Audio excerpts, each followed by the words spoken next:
Thank you, Mr. Chairman, Ranking Member Rush, ladies and gentlemen of the committee. The Department of Energy says we have 100 years of natural gas. They say that by 2020,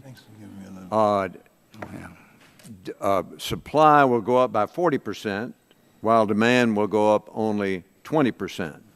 The amount of natural gas seems to be growing every week. Just last week, the Washington Post reported that Williston Basin has 3 times as much natural gas as they thought.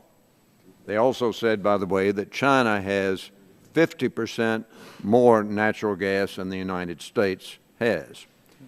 Now, DOE commissioned a study by the Cambridge Energy Research Associates, a definitive study, which indicates that we can safely export natural gas without any untoward effect on the price. No price spikes, no difficulty in terms of supply. Now, that question is argued against by some of the chemical companies, principally Dow Chemical, who says if you have unfettered exports, then that's going to lead to supply disruptions, price spikes, and other difficulties.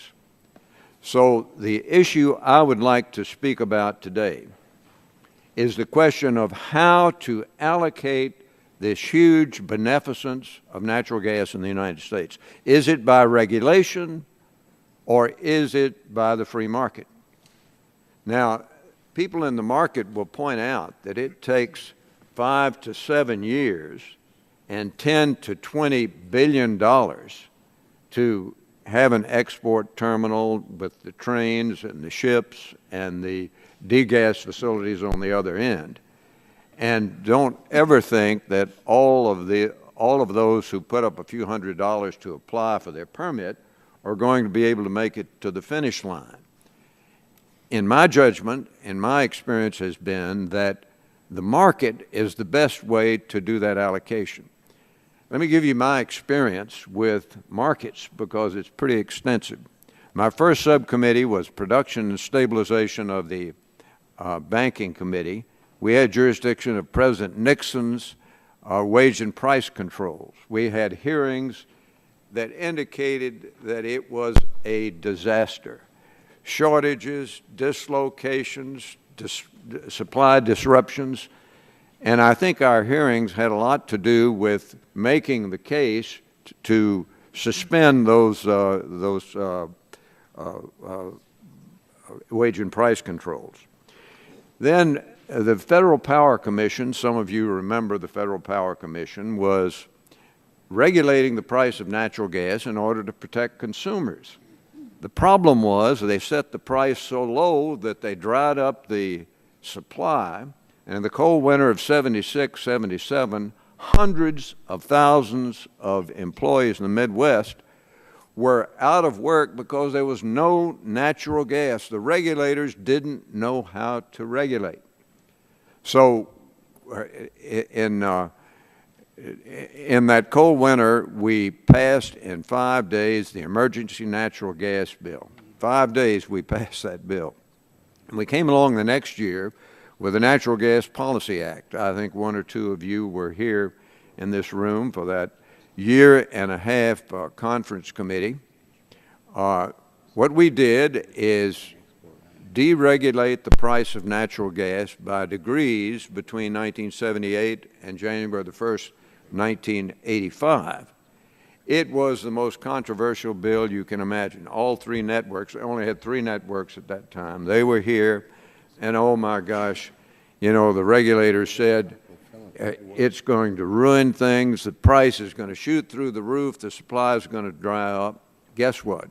Come January the 1st, 1985, the supply was adequate, the price actually went down, and we proved, absolutely proved, that the free market works in commodities and particularly in natural gas. Then we had the Fuel Use Act of 1978, where they prevented natural gas from being burned under boilers, and that turned out to be a disaster. The Congress didn't know how to allocate highest and best use of natural gas. And just in case you think that since I left the Senate that the regulators are doing any better job, just look at electric cars. The President says we're going to have 1 million electric cars in a couple of years. We've got less than 100,000 now. And how about ethanol? You know, we're supposed to have 36 billion gallons of ethanol, over half of that cellulosic ethanol. We're supposed to be, right now, according to their estimates, we should be having 500 million gallons of cellulosic ethanol. You know how many we've got? Less than 1 million gallons, less than 1/500th. And it's the prospects are not any better. So the question is, does anyone really believe that the Department of Energy, years in advance, 5 to 7 years in advance, can really accurately predict supply and demand and predict who's going to be able to come up with billions of dollars and make decades-long supply and demand offtake agreements? They can't do it. Markets are dynamic. There are many factors which are working, which change by the month. Some change daily. Labor rates, interest rates, diesel cost, steel, pipeline capacity, NIMBY risk, regulatory risk, capital availability, technology changes. All of those things are working rapidly. And the way to allocate that great beneficence of natural gas is to let the market do it, because it can react faster than the regulators can react. Thank you, Mr. Chairman.